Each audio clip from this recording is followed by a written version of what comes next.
Welcome to episode 5 of Sharing Life Lessons.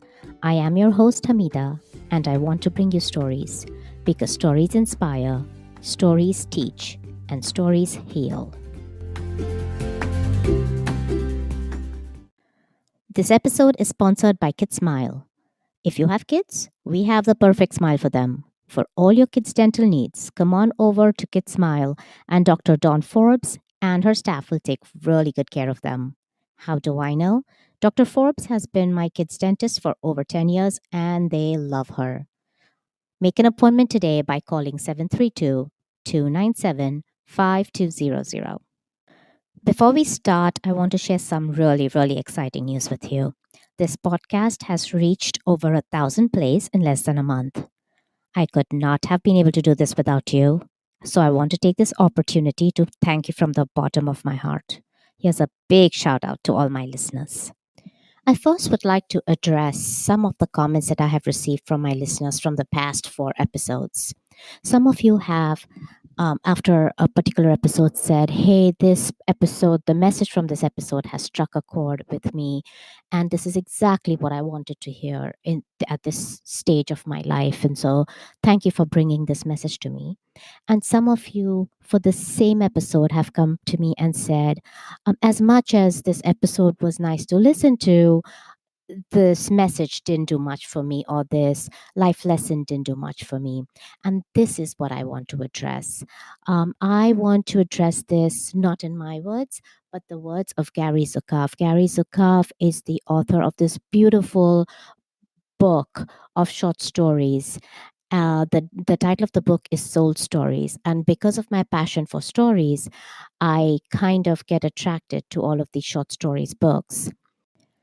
Gary Zukav says, "Every soul story, whether you find it in this book or somewhere else, requires that you look inside yourself to see if it is true. You may find that something that is true for someone else is not true for you. You might also find something that is true for you is not true for someone else. That is the way that it is with soul stories. For example, some people say that the universe is dead. They call it inert. And that everything that happens is accidental. They say random.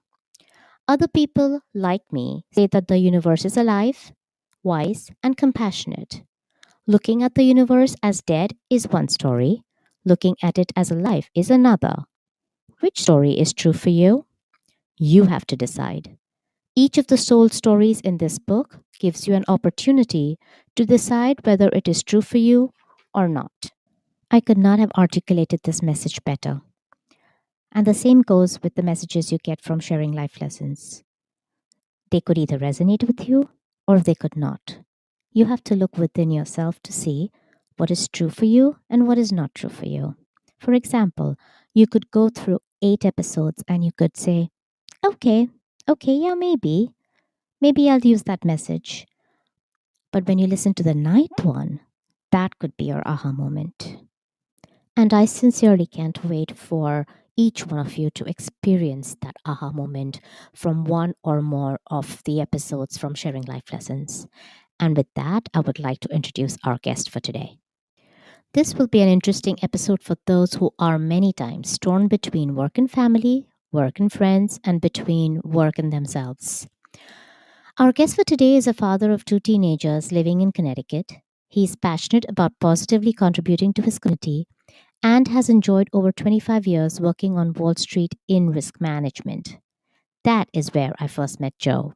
He and I worked together at UBS several years ago. Listeners, let's welcome Joe Pigott. If one had to describe Joe's life in one word, that word would be transitions. Change has been a constant in his life. Joe grew up in Detroit, Michigan. He met his wife in New York. He's held several good positions in banks in New York. He successfully lived overseas with his family on an expatriate basis. Last year, in May of 2019, and I say this with a very heavy heart, Joe lost his wife of 26 years to cancer. And whilst he's in the middle of grappling with all of this, his kids are now old enough to leave home for college. Joe is going to talk to us about how he managed these transitions and the life lessons that he learned from events through these transitions. Joe, welcome to the show. Please tell us about your life lessons. My life lesson is to live life and to own it. What that means to me is life throws all kinds of curveballs at you, and what I need to do better in my life, and I think we all should do in our life, is to be in a position that when you do get an unusual circumstance or a curveball or even something good that happens, is that you feel strongly that that's a result of all of the choices you made and the places you've put yourself on purpose.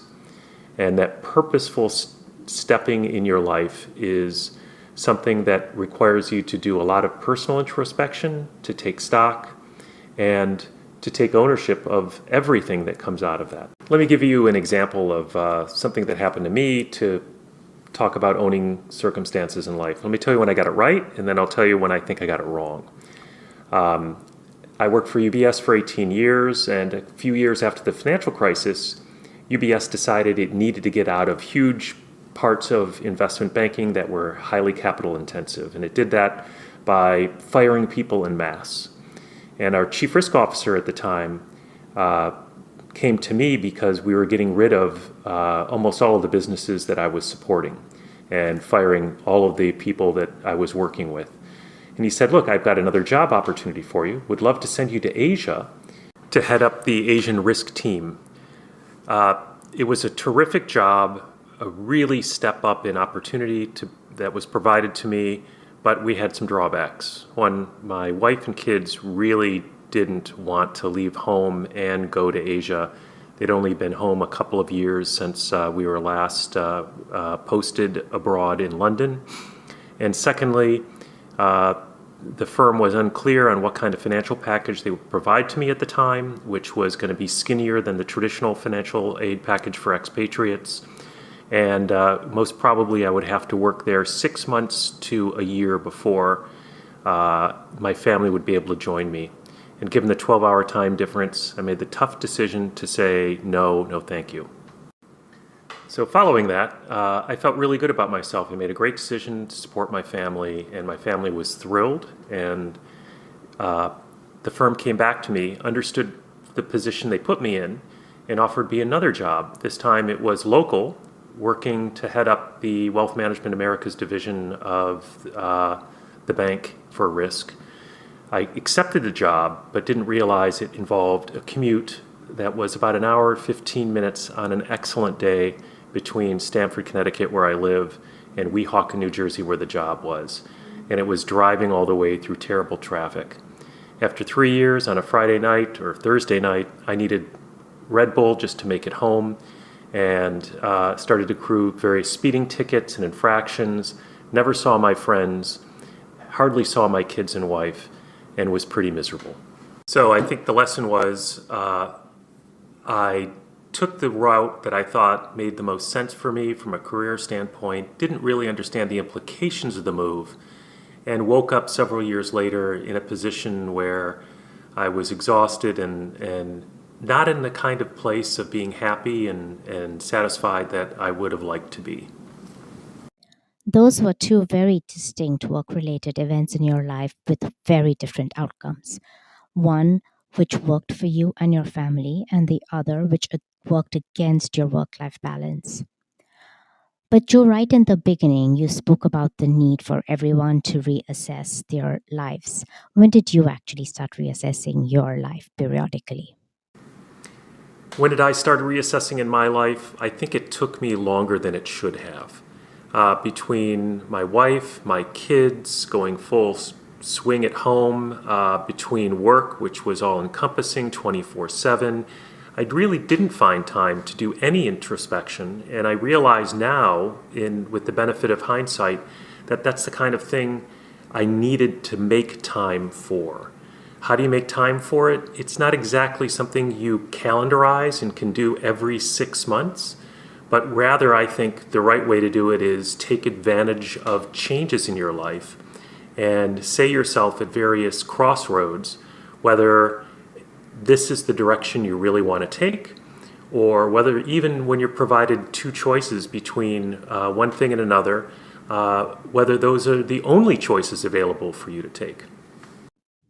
As John Hughes said, life moves pretty fast. If you don't stop and look around once in a while, you could miss it. And that's exactly what I heard you say, Joe. Life does move very fast. But if you don't pause and reassess and then follow what came out of the reassessment, you will end up turning around in hindsight and saying, I really wish I had done that more often. I would like to move on for a bit to your personal life. In the beginning of the show, I informed the listeners that you lost your wife Allegra to cancer. No one will argue that that was a big change in your life and in your kid's life. Can you tell us how you managed through this transition? During my wife's illness, I spent very little time thinking about the transition following her passing. I was frankly overwhelmed by the circumstance and exhausted by managing a situation that was changing moment to moment.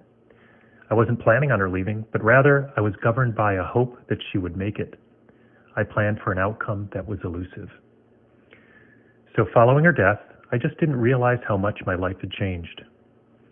At this point, it's been 10 months, and the reality of my new world is starting to settle in.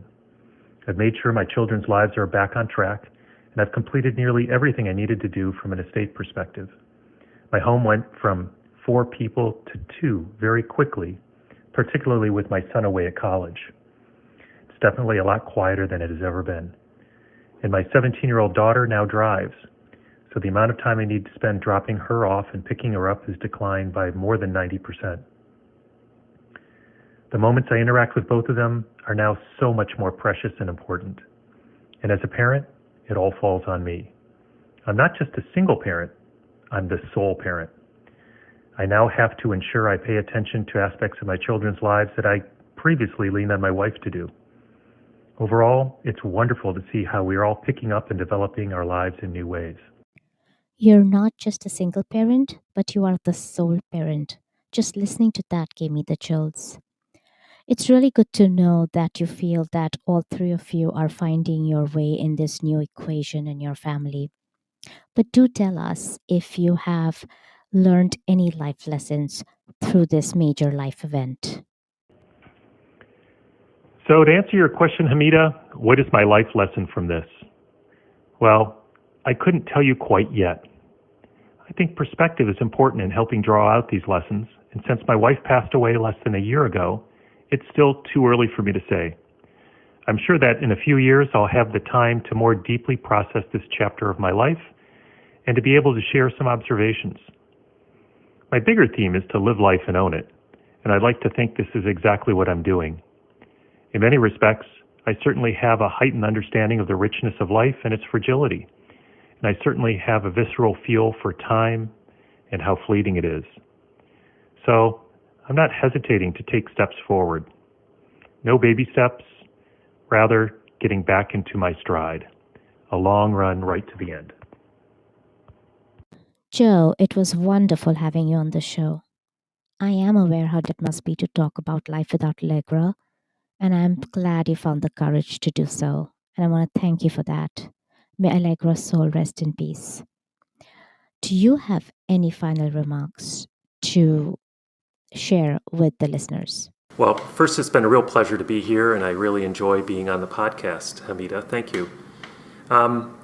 Roughly, there's no single answer on how to manage it all, but I think the purpose of my life lesson is to build the life that you want to live and to have the courage to pursue it. At different points of time, your family will need you more than at other times.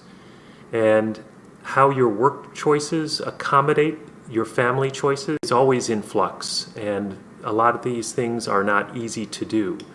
But if you think about taking control of it and managing it, you're going to be in a position where your happiness is at its peak.